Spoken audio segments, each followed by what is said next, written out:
이 땅을 살아가는 저와 여러분은 하나님 앞에서 살고 있고 또한 사람과 더불어 이 땅을 살고 있습니다.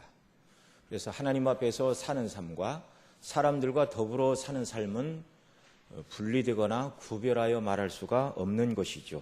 그래서 지금부터는 하나님과 관계된 시간이고 또 시간을 딱 잘라서 예배가 끝난 다음에는 이제 사람들과의 관계 속에서 가지는 시간이다. 이렇게 구별할 수 없다는 것입니다. 왜냐하면 하나님 앞에 살면서도 동시에 사람들과 함께 살고 있고 사람들과 어울려 사는 그때에도 역시 하나님 앞에서 사는 삶이기 때문에 그렇습니다.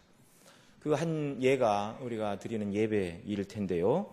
하나님께 예배하러 모인 이 시간조차도 우리는 사람과 성도들과 더불어 예배를 드립니다. 그래서 간절한 마음으로 하나님을 찬송하고 또 정말 간절한 마음으로 하나님의 말씀을 들으며 아멘으로 화답하는 성도의 모습을 보면 나도 예배에도 집중하고 저분이 저런 은혜를 받는데 나는 왜 똑같은 은혜를 받지 못할 이유가 무엇인가 마음의 자세를 새롭게 하고 그래서 더 좋은 그런 영향력을 주게 되는 것이죠. 뿐만 아니라 예배 시간에 무심코 한 행동 하나가 옆에 있는 성도의 주의를 흐트릴 수도 있습니다. 예전에 어느 교수님이 자기 경험담을 얘기를 하셨는데 예배 시간이 되어 이렇게 예배를 드리고 있는데 늦게 온 어떤 분이 잘 모르는 분인데 아마 큰 교였나 봅니다. 잘 모르는 분이 이렇게 앉으려고 하다가 자리가 좁으니까 자기 앞에 있는 성경책을 옆으로 쭉 밀더래요. 자리가 좁으니까 좀 옆으로 가라는 얘기겠죠. 근데 보통 상식이 있는 사람들은 이렇게 쭈뼛쭈뼛하고 좀 쳐다보면 자리가 없어서 그렇구나라고 당연히 옮겨주겠죠. 근데 그런 절차가 생략되고 내 성경책을 옆으로 쭉 미니까 예배 시간임에도 불구하고 얼마나 그 행동이 무례하게 느껴지는지 기분이 상해서 예배 끝날 때까지 은혜를 받지 못했다. 그런 고백을 하는 그런 말씀을 한 것을 기억을 합니다. 우리의 모든 행동은 사람과의 관계에서 행했다 할지라도 그것은 하나님 앞에서 행하는 일이 되는 것이죠. 그래서 다윗은 밧세바를 취하고 그 남편 우리아를 전투를 빙자해 죽게 한 다음 모든 것이 다 묻힌 줄 알았는데 하나님은 보고 계셨습니다. 그 모든 일이 다 하나님 앞에서 행한 일이었던 것이죠. 그리고 나단 선지자의 책망을 받고 회개할 때 시편 51편에 보면 뭐라고 그러죠? 대저 나는 내 죄가를 나오니 나의 죄를 깨끗이 제하소서 내가 주께만 범죄하여 주의 목전에 악을 행하여 싸우니 라고 이렇게 말하고 있는 것이죠. 사람들과의 관계에서 하나님의 말씀에 따라 살아가지 못한 모든 것 그것이 다 하나님 앞에 죄를 짓는 행동이라는 것이죠. 특히 오늘 본문에서도 그와 같은 사실을 명확하게 말씀합니다. 이미 우리가 4장 10절 말씀까지 앞 시간에 살펴봤는데 4장 10절에서는 주 앞에서 낮추라 그리하면 주께서 너희를 높이시리라. 하나님 앞에서 겸손할 것을 말했죠. 그런데 오늘 11절은 형제들아 피차에 비방하지 말라는 말씀으로 시작을 합니다. 그러니까 10절까지는 하나님 앞에 겸손하게 살 것을 말하고 11절에서는 문맥을 바꾸어 사람과 사람 사이에서 비방하지 말고 판단하지 말고 이렇게 떼어서 하나님과의 관계에서는 겸손으로 사람과의 관계에서는 비방하지 말고 이렇게 살라는 말씀인가? 그렇게 이해할 수 없다는 것입니다. 언뜻 보면 그렇게 이해할 수 있는데요. 10절과 11절은 여전히 연결되어 있습니다. 하나님 앞에서 자기를 낮추는 사람, 곧 겸손한 사람은 형제를 비방하거나 판단하지 않는다는 것입니다. 왜냐하면 형제를 비방하거나 판단하는 행동은 그 다음 이제 야고보가 말하는 것처럼 11절, 12절 말씀을 비추어 보면 교만한 행동이다. 형제를 비방하고 판단하는 일은 하나님만 하시는 일이다. 이렇게 말하고 있습니다. 그래서 정말 더 심각하게 얘기를 하죠. 형제를 비방하는 것은 율법을 비방하는 것이고 형제를 판단하는 것은 율법을 판단하는 것이다. 율법을 세우신 입법자 그 법으로 판단하시는 재판장은 오직 한 분이신데 그분이 누구시죠? 하나님이시죠. 하나님 아버지십니다. 예. 그래서 12절에 가면 입법자와 재판자는 오직 하나이시니 능히 구원하시기도 하시며 멸하기도 하시느니라. 너는 누구간데 이웃을 판단하느냐. 이 판단하는 몫은 하나님이 하시는 일이라는 것입니다. 그러니 내가 형제를 비방하고 판단하는 그 모든 일은 내가 하나님 자리에 앉아서 교만히 행하는 일이라는 것을 말씀해 주고 있는 것이죠.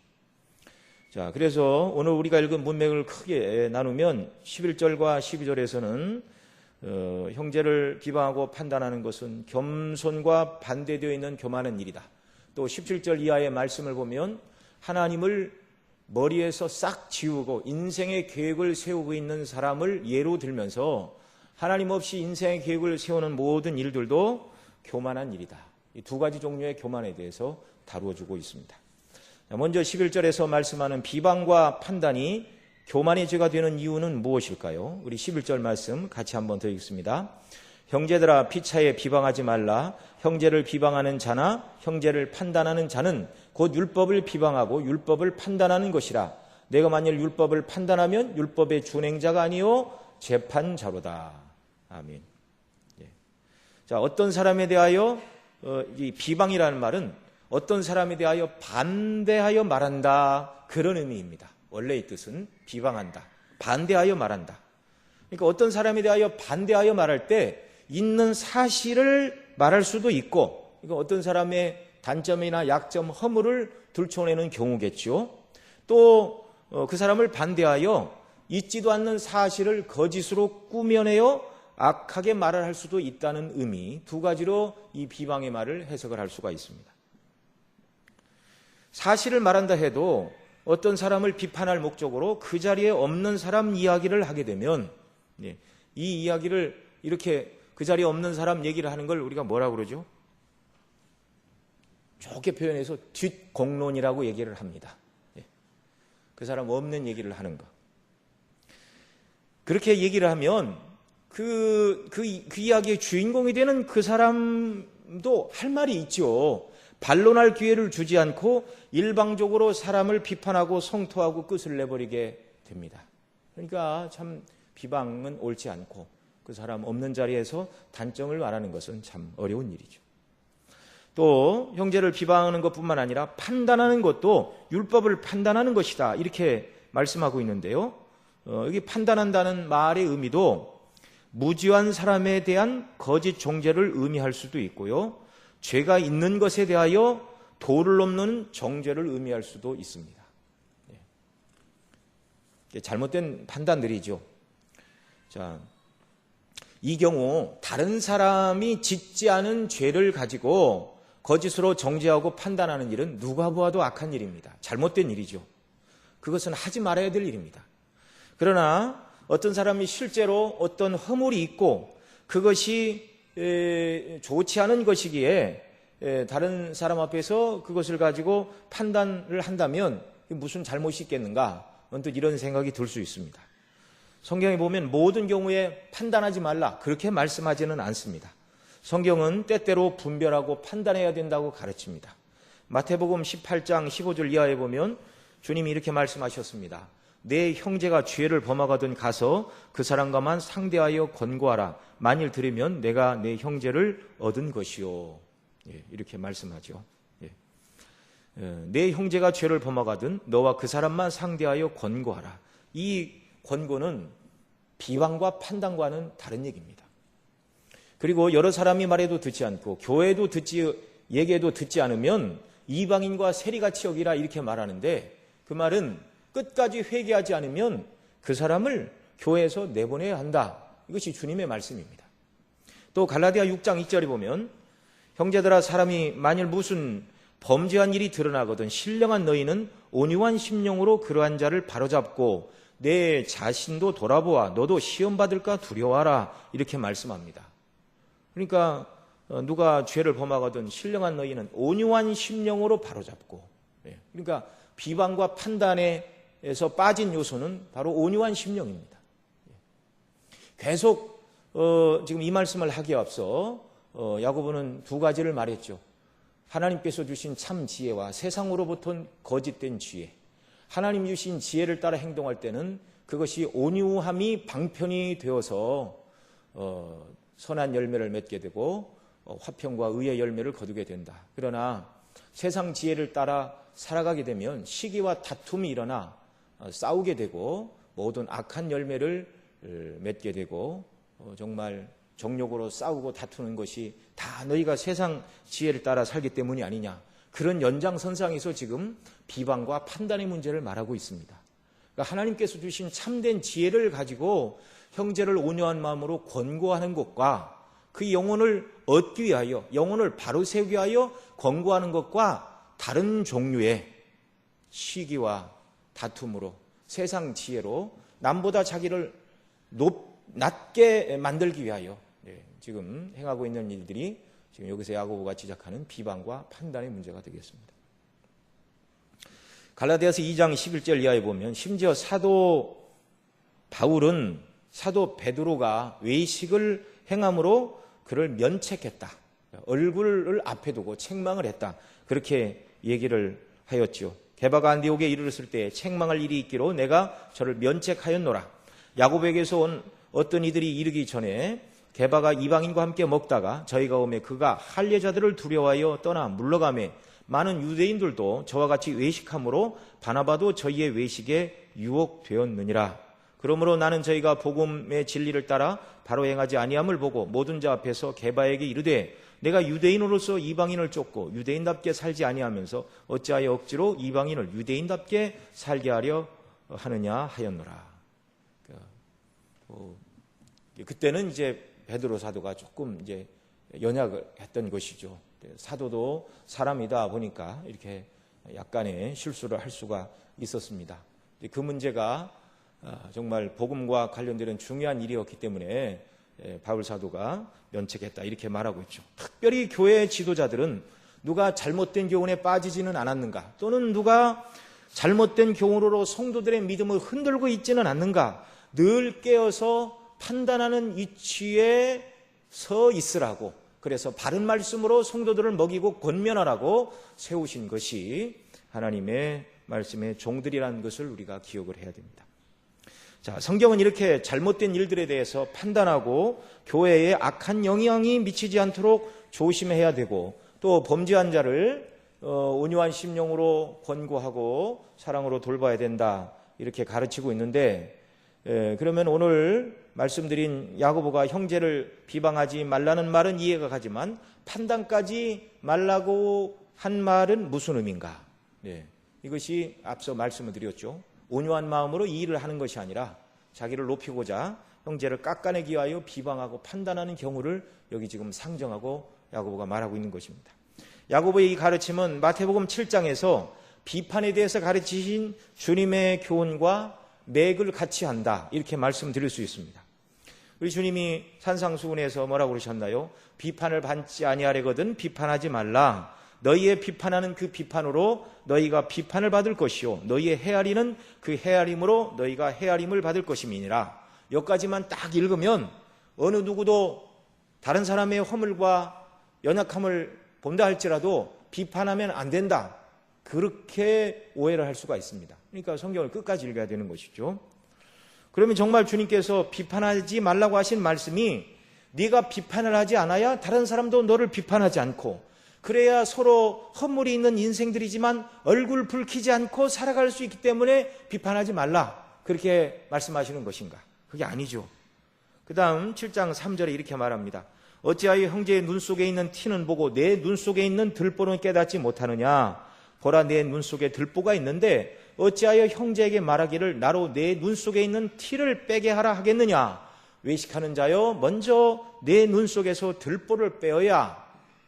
그 후에야 밝히 보고 형제의 눈 속에서 티를 빼리라. 이렇게 말씀하셨습니다.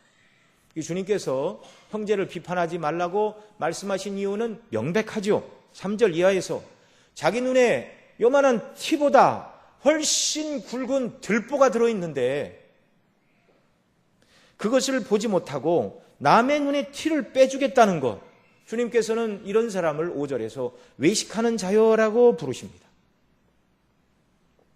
얼마나 많은 경우에 또 얼마나 많은 사람들이 자기 연약과 허물은 생각하거나 돌아보지 않고 남의 연약과 허물에 관심을 갖는지 모릅니다.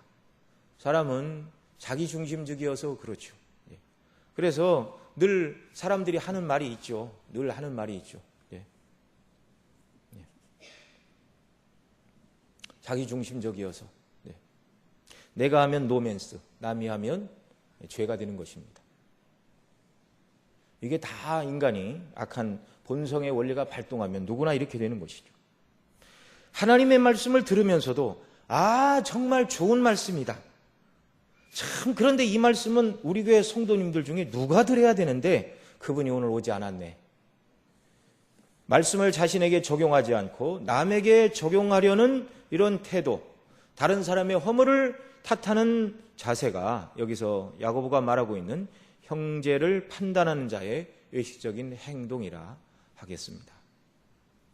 그러면 형제를 비방하고 형제를 판단하는 것이 왜 율법을 비방하고 율법을 판단하는 것이라고까지 야고보는 말하고 있습니까? 형제를 비방하는 자는 첫째, 형제를 사랑하지 않기 때문인데 이미 야고보 앞에 2장 8절에서 이렇게 말했지요. 경에 기록한 대로 내 이웃 사랑하기를 내 몸과 같이 하라 하신 최고한 법을 지키면 좋거니와, 이것은 내 이웃 사랑하기를 내 몸과 같이 하라고 하신 최고한 법을 어기는 일이기 때문에 형제를 비방하는 행동은 율법을 비방하는 행동이 되는 것이죠. 또 형제를 비방하는 것은 나는 항상 옳지만 너는 틀렸고 잘못되었다는 것을 전제한 것이기 때문에 형제보다 자신을 높이는 자리에 놓는 교만한 행동이기에 율법을 비방하는 것이 되는 것이죠. 형제를 판단하는 것도 마찬가지입니다. 나는 너를 판단할 만한 위치에 있다. 자기 눈에 들보가 있으면서 남의 눈에 티를 참지 못하는 이 태도 역시 자신을 높이고 이웃을 낮추는 교만한 행동이죠. 그래서 야고보는 형제를 판단하는 행동이 율법을 판단하는 것이다. 이 말씀이 아까도 말씀을 드렸지만 주님의 몸된 교회를 목양하라고 책임을 맡겨주신 목사님이 성도들의 어떤 문제도 판단하거나 지도할 필요도 없고 또 성도들도 목회자들과 장로님들의 어떤 지도와 권면을 받을 이유가 없다. 그런 말씀이 아니죠. 이미 그건 앞에서 말씀을 드렸고요. 여기서는 형제가 형제에게 대하는 태도를 말하고 있는 것이죠. 형제가 형제를 어떻게 대해야 되는가? 사랑과 겸손의 원리로 형제를 대하고 사랑해야 되는데 비방하고 판단하는 것은 그것은 하나님 앞에 교만한 일이다. 이걸 가르치고 있습니다. 우리 모두는 하나님 앞에서 서로 사랑하라. 서로 교만하지 말고 겸손하라는 명령을 받았습니다. 신구약 성경에 그런 가르침이 가득 찹니다.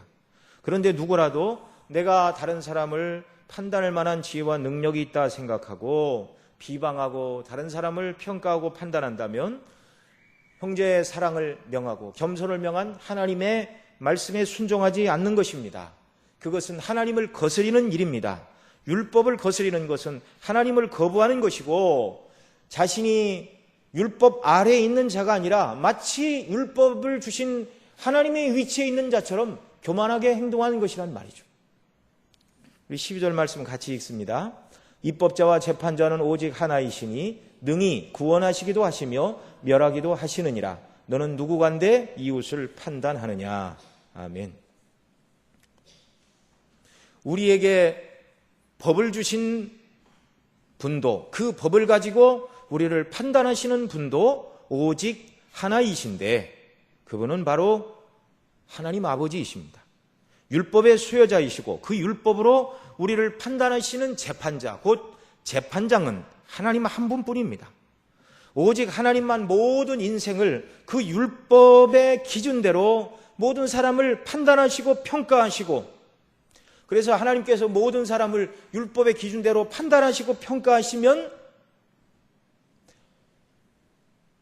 하나님께서 어떻게 하셔야 마땅하신가요? 모두를 지옥 형벌에 멸하셔야 합니다. 하나님께서 율법에 따라 율법의 수여자이고 판단자이신 하나님께서 율법의 공의로운 판단대로 하셨다면 이 땅에 교회는 존재하지 않습니다. 아니 이미 세상은 죄를 인하여 심판을 받아 역사는 끝나버려야 마땅한 일이었습니다. 그러나 하나님의 은혜로 저와 여러분은 그리스도 안에서 죄사함을 받고 구원함을 받은 자들이 되었습니다. 또한 이 시간도 역사가 진행되는 이유가 무엇이지요?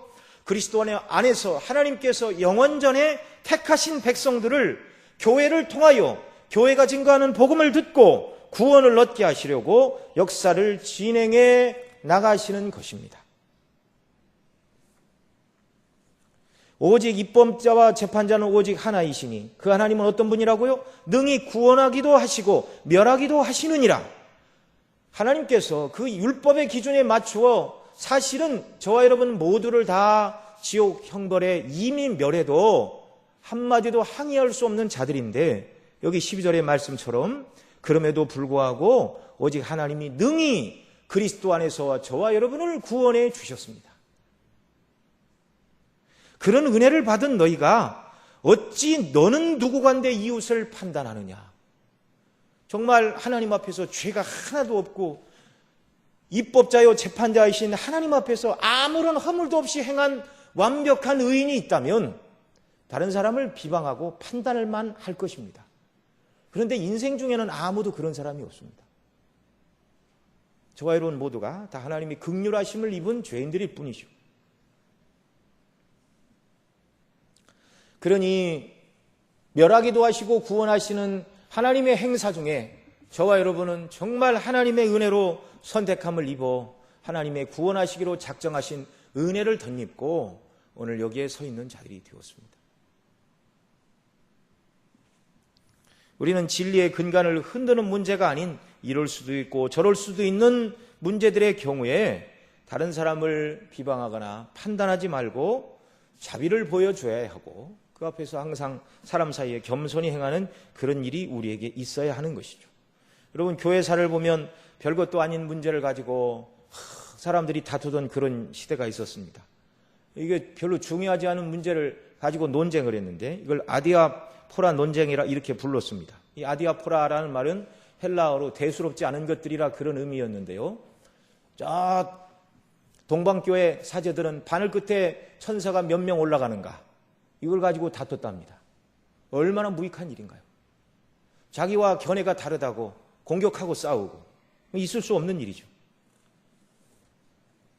복음의 은혜를 입은 자들은 나를 위해 다른 사람을 낮추고 깔보는 자들이 아니라 다른 사람을 위해 낮추고 섬겨야 됩니다. 왜냐하면 우리가 자신을 낮추시고 이 땅에 내려오사 십자가에게까지 죽으시면서까지 자신을 버리고 자신을 낮추고 겸손히 우리를 위하여 자기를 다 비우신 주님의 은혜로 말미암아 구원받은 주의 백성이요 하나님의 자녀들이기 때문에 그런 것입니다. 주님은 이 땅에 낮고 천한 인생의 몸을 입고 오시어 우리 대신 모든 율법의 요구에 다 순종하셨고 끝내 우리 죄를 대신 지시고 십자가에 죽으심으로 우리의 죄값을 다 치러주시고 그 주님이 행하신 의 때문에 그것을 믿는 믿음을 하나님이 주셔서 의롭다 하심을 얻고 하나님의 자녀가 되었고 영생을 얻은 자들이 되었습니다. 자랑할 것이 아무것도 없습니다. 겸손할 것밖에 없고 오직 자랑할 것은 그리스도의 십자가의 은혜와 하나님의 사랑과 긍휼뿐입니다. 그러니 어떻게 우리가 다른 사람을 비방하고 판단하고 나 자신을 높이고 겸손할 수가 있겠습니까? 은혜로 구원받은 자들이 저와 여러분입니다. 구원하기도 하시고 멸하기도 하시는 하나님께서 정말 우리의 죄와 악대로 판단하시어 지옥 형벌에 던져야 마땅하셨지만 그렇게 하지 않으셨습니다. 은혜로 구원해 주신 긍휼을 입은 자들이니 형제를 비방하고 판단함으로 너는 누구간데 이웃을 판단하느냐라는 이런 책망의 말이 아니라 은혜로 구원받은 자답게 겸손히 행하는 자들이라는 주님의 칭찬을 받아야 할 줄로 믿습니다. 여러분, 본성을 따라 살아가는 곳에, 세상 지혜를 따라 살아가는 곳에는 시기와 다툼이 있고 그 시기와 다툼은 비방과 판단을 불러오고 나와 생각이 다른 사람은 공격하고 편을 가르게 되고 있습니다. 그러나 겸손과 온유로 행할 때는 화평과 의의 열매를 맺게 된다고 야고보는 앞서 우리에게 가르쳤습니다. 또 13절로 16절에서는 하나님 없이 자기 인생을 설계하는 일도 교만한 일이라고 말하고 있습니다. 우리 13절 말씀 같이 읽습니다. 들으라, 너희 중에 말하기를 오늘이나 내일이나 우리가 아무 도시에 가서 거기서 1년을 유하며 장사하여 일을 보리라 하는 자들아. 그리고 14절, 15절, 16절은 그렇게 말하는 사람, 오늘이나 내일이나 우리가 어떤 도시에 가서 1년을 머물며 장사하여 이익을 보겠다 작정하는, 말하는 그 사람이 뭐가 잘못되었는가를 14, 15, 16절에서는 설명을 해주고 있습니다. 자, 14절은 뭐가 잘못되고 말하나요? 같이 읽습니다. 내일 일을 너희가 알지 못하는도다. 너희 생명이 무엇이뇨? 너희는 잠깐 있다가 잠깐 보이다가 없어지는 안개니라. 아멘. 13절에서 오늘이나 내일이나 이렇게 말하고 있습니다. 네. 가서 또 어디 출발하여 1년을 유하며, 그러니까 이 사람은 오늘 내일 출발하여 어디 가서 1년 동안 장사를 하여 막 이렇게 지금 계획을 하고 있는 것이죠. 예, 오늘이나 내일 1년 후도 내가 장담할 수 있는 것이 아니라는 것입니다. 이 땅의 모든 인생은 하루하루 하나님의 은혜로 사는 것을 고백해야 됩니다. 잠깐 있다 없어지는 안개라고 여기 말하고 있죠. 이제 제 말이 아니라 야고보의 표현입니다. 잠깐 있다가 없어지는 안개. 이것은 이제 호숫가에 날씨가 이렇게 서늘하면 온도가 다르니까 이렇게 아침에 안개가 낍니다. 그런데 해가 뜨고 10시, 11시 되면 뭐 6시, 7시에 자욱했던 안개는 싹 사라지고 없는 것입니다. 안개와 같은 인생, 우리는 스스로 우리 운명을 스스로 결정짓고 이렇게 할 수 있는 존재가 아니라는 말이죠. 자, 15절에서는 또 무엇이 잘못다고 말할까요? 15절 같이 읽습니다. 너희가 도리어 말하기를 주의 뜻이면 우리가 살기도 하고 이것저것을 하리라 할 것이오늘. 예. 13절에서는 아무 도시에 가서 1년을 위하며 장사를 하리라, 이 계획에 대하여, 예, 그런 계획의 수립은 내가 내 뜻대로 무엇을 해보겠다 이렇게 말하는 것은 인생이 하나님을 의존하여 살아가고 존재하는 것이라는 것을 잃어버린 잘못된 사고방식이라는 것을 여기 말할 수 있습니다. 물론 예수님 믿지 않는 자들은 그렇게 말할 수 있죠. 하나님을 알지 못하니 모든 것이 자기의 계획과 판단과 또 그 일을 성취해 나가는 능력에 따라 모든 것을 얻을 수 있다 이렇게 말할 것입니다. 그러나 그리스도인들은 그렇게 말해서는 안 된다는 것입니다. 15절에서 그리스도인은 어떻게 말해야 된다고요? 너희가 도리어 말하기를 주의 뜻이면. 여기 13절에 이 사람이 책망을 받고 있는 이유가 무엇이죠? 자기의 모든 미래 인생 계획에 있어서 주님을 빼놓고 계획을 세웠습니다. 저와 여러분은 무엇을 계획하든지 주의 뜻이면, 주님이 허락하시면, 주님이 은혜 주시면 이 일을 감당하기를 원합니다라고 주님 앞에 기도하는 자들이 되시기를 바랍니다. 하나님의 아들이신 예수님께서도 모든 주권을 아버지께 돌리셨습니다. 그래서 겟세마네 동산에서 십자가를 앞에 두고 기도하실 때 이 잔을 내게서 옮기시옵소서, 그러나 내 뜻대로 마옵시고 아버지의 뜻대로 되기를 원하나이다, 그렇게 기도하셨습니다. 여러분, 계획을 세우는 것은 좋은 것입니다. 계획을 세우지 않고 무계획으로 닥치는 대로 살아가는 것, 그것은 합당한 일이 아닙니다. 잠언 6장 6절에 뭐라고 말하지요? 게으른 자여, 개미에게 가서 그 하는 것을 보고 지혜를 얻으라. 개미는 두령도 없고 감독자도 없고 통치자도 없으되 먹을 것을 여름 동안에 예비하여 추수 때 양식을 모으느니라. 또 잠언 30장에 또 이렇게 얘기를 합니다. 먹을 것을 여름에 준비하는 개미와, 개미가 겨울을 준비하기 위하여 여름 동안 추수 때처럼 먹을 것을 열심히 준비한다고 칭찬하고 있는 것이죠. 모든 종류의 계획이 나쁜 것이 아니라 주의 뜻이면, 주님이 허락하시면, 주님이 은혜 주시면 이라고 하나님을 염두에 두지 않는 계획이 잘못되었다는 것이죠. 16절에서는 뭐라고 그러지요? 또 같이 읽습니다. 이제 너희가 허탄한 자랑을 자랑하니 이러한 자랑은 다 악한 것이다. 하나님이 그 계획 속에 빠져 있는 모든 것은 다 허탄한 자랑이라는 것입니다. 주님이 도와주시지 않으면 13절에서 이 사람이 뭐라고 그랬죠? 거기서 1년을 위하여 장사하여 무엇을 보리라? 일을 보리라. 이익을 얻겠다. 예. 물질, 세상 중심의 삶이 아니면 뭐 장사를 할 이유가 없는 것이죠. 주님이 도와주시지 않으면 사람이 아무것도 할 수 없습니다. 물론 일반 은총 세계에서 믿지 않는 사람들이 기업을 행하고 장사를 하고 가게를 해도 다 이 먹고 사는 모든 것들도 하나님의 은혜입니다. 성경이 뭐라고 그러죠? 주님 뭐라고 그러셨죠? 선인과 악인에게 햇빛과 비를 골고루 주시는 자비하신 하나님이시다. 햇빛과 비라는 말씀을 통해서 예수님 믿지 않는 사람들도 열심히 노력할 때 그들의 소득을 거두게 하시는 분이 하나님이시라고 가르쳐주고 있습니다. 물론 믿지 않는 사람들은 자기가 열심히 노력했기 때문에 결과를 얻었다고 밖에 말할 수 없죠. 하나님을 모르니까. 그러나 믿는 사람들은 그렇게 말해서는 안 됩니다. 부족하지만 하나님의 도우심과 은혜를 간구하고 주님께 매달리며 맡은 일을 성실하게 잘 감당했더니 하나님께서 저에게 은혜를 주셨습니다. 그것이 사실입니다. 여러분, 주님이 빠진 계획이 이루어져도 주님의 영광과는 아무런 상관도 없습니다. 장사하여 이익을 보리라 말하였는데 주님 없이 장사하여 많은 이익을 남겼다 한들 그 재물을 어디에 쓰겠습니까? 주님이 나와 함께 하시고 주님이 나를 도와주셔서 물질을 얻었다는 생각이 없이 내 힘으로 모든 것을 다 했다 생각을 했는데 그걸 어디다 쓸까요? 주의 영광을 위해서 쓸까요? 그렇지 않습니다. 주님과 의논하지 않은 계획, 주님의 도우심을 구하지 않고 주님과 상관없이 벌어들인 모든 것들은 다 허탄한 데 사용될 뿐입니다. 그러니 저와 여러분은 앞날의 계획을 세울 때 기억해야 될 일이 있습니다. 첫째는 하나님께서 기뻐하시고 원하시는 계획을 세워야 됩니다. 성경에 비추어봐. 이것은 하나님이 기뻐하시지 않는 것이 분명한데 하나님 이번만 좀 참아주십시오. 사람들이 말하기를 여기에 투자하면 엄청나게 돈을 번다고 하는데 한 번만 해보고 싶습니다. 합당한 일이 아니죠. 아무리 많은 소득을 얻는다 할지라도 그것은 주님의 뜻이 아닌 줄 믿으시기 바랍니다. 몇 달 전 여러분도 그런 소식을 들으셨는지 모르겠지만 비트코인이 광풍을 불던 그런 때가 있었습니다. 조금 투자하면 엄청나게 많은 이렇게 금액을 벌어들이던 때가 있었는데요. 제 친구 목사님이 저한테 전화하더니 비트코인에 투자하지 말라고 얘기를 했습니다. 그런데 투자할 마음도 없고 돈도 없다. 그랬더니 자기 교인들 중에 그것으로 문제가 된 경우가 더러 있다고.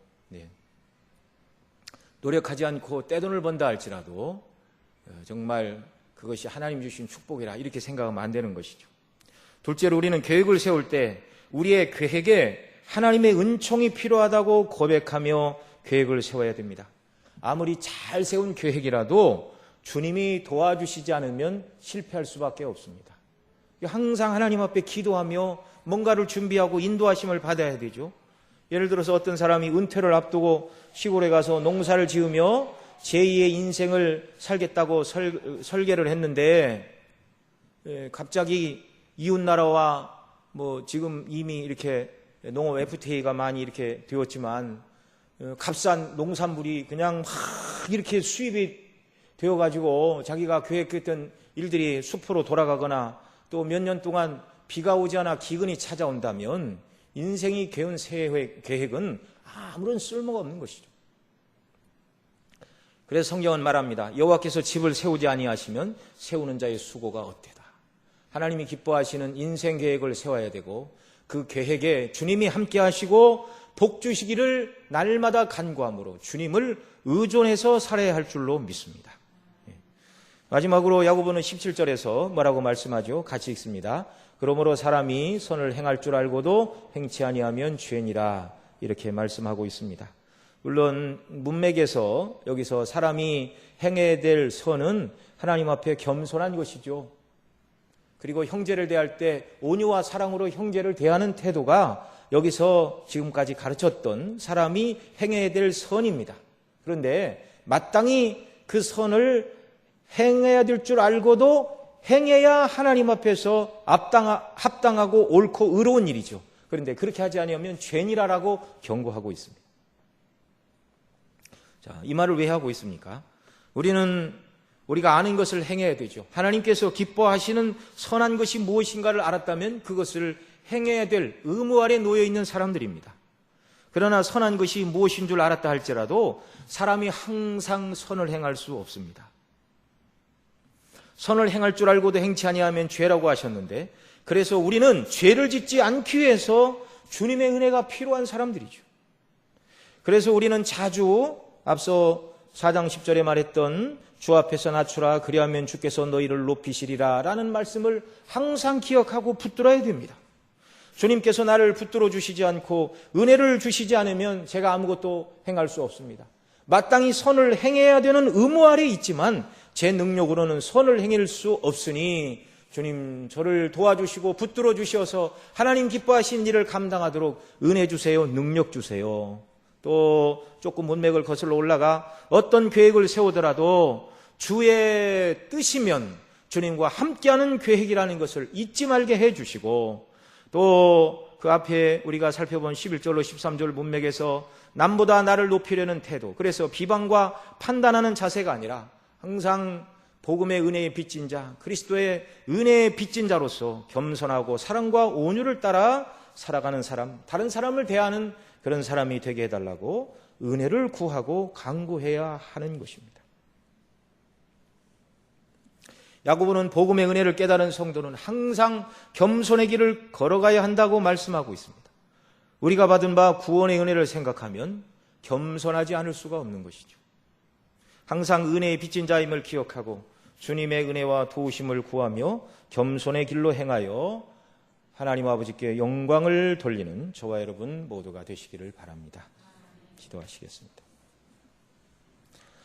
사랑하시는 아버지 하나님, 하나님께서는 입법자이시고 또 하나님께서 세우신 율법의 기준으로 우리를 판단하시는 재판장이십니다. 하나님의 공의로운 판단대로 우리에게 하나님께서 판결하셨다면 영원한 지옥 형벌을 면할 사람이 누가 있습니까?